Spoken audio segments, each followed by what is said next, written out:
faz as coisas achando que é forte. Então assim, não, no dia que eu quiser, não quiser mais viver isso, eu não vou viver, mas não é assim.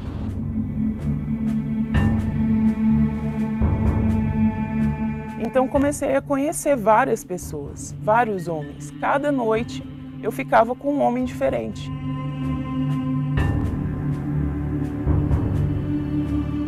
Porque assim, eu sei o mal que isso fez pra mim.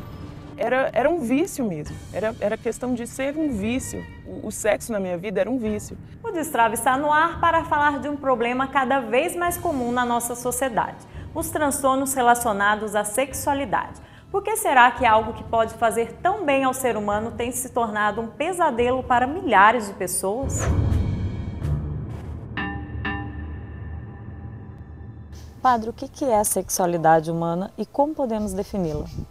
Bom, veja, é importante esse adjetivo, humana, porque uma coisa é sexualidade animal, outra coisa é sexualidade humana. Muitas pessoas se equivocam com relação à sexualidade humana exatamente por isso, porque pegam como um parâmetro um animal. Mas o jeito de o ser humano viver a sexualidade é bem diferente do animal.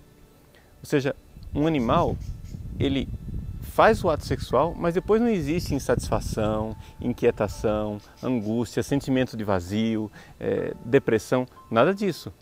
O ser humano, sim. O ser humano, se aquela relação sexual que ele fez não teve um sentido correto, se ele errou o alvo, né?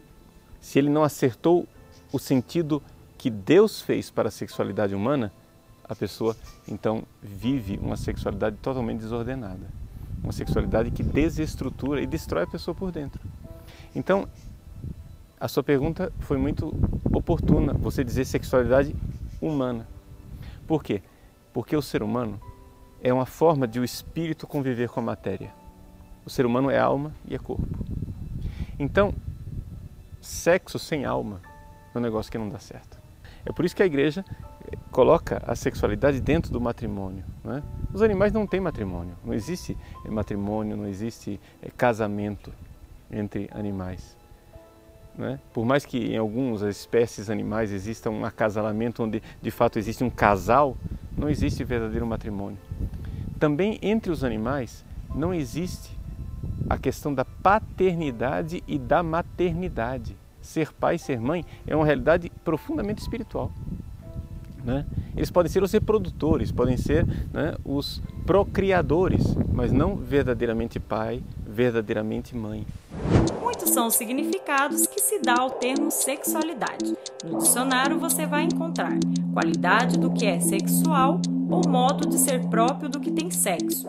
Para a psicologia, a sexualidade é um conjunto de relação corpórea, psíquica, sentimental e de desejos voltados a pessoas e objetos. Já a moral católica ensina que a sexualidade é uma realidade biológica, psíquica e também espiritual. A integração e harmonia dessas realidades garante a integridade da pessoa.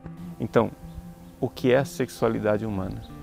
A sexualidade humana é uma realidade física que integra um projeto espiritual.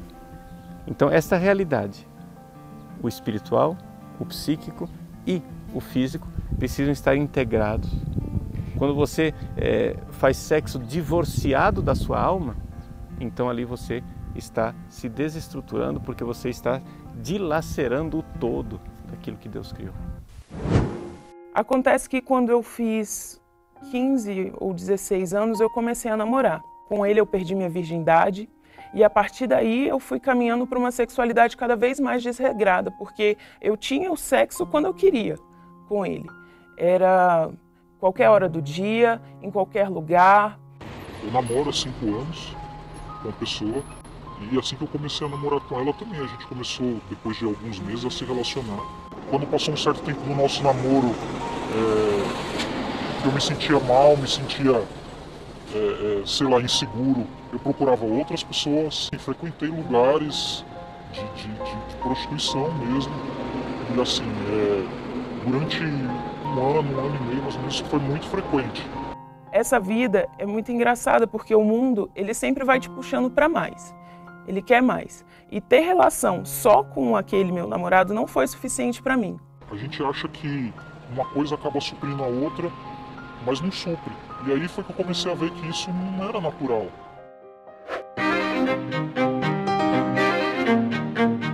Falar abertamente sobre sexualidade era um verdadeiro tabu, mas com a revolução sexual dos anos 60, o sexo não apenas saiu da intimidade dos lares, como passou a ser algo superestimulado e até mesmo comercializado.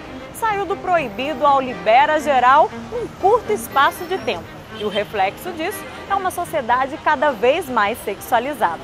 A revolução sexual dos anos 60 e 70, né, aconteceu, em primeiro lugar, com a separação entre sexo e filhos. Depois, outras rupturas vieram, mas a ruptura inicial se deu nisso, com a possibilidade de se ter relações sexuais sem ter filhos, que foi a revolução da pílula, né, dos anos 60. Com a invenção da pílula e depois com a propagação cada vez maior do uso da camisinha, né, aconteceu que as pessoas, então, até culturalmente, separaram a ideia de que sexo tem alguma coisa a ver com filho.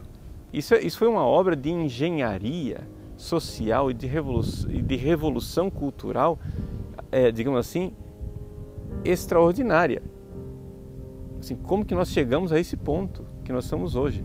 Ou seja, os caras, quando pensaram o negócio, pensaram de forma bastante engenhosa e conseguiram alcançar o que eles queriam, que é a dissociação, a separação do sexo com aquilo que é a finalidade que Deus criou. É uma coisa, a gente pode dizer, usar a palavra, diabólica.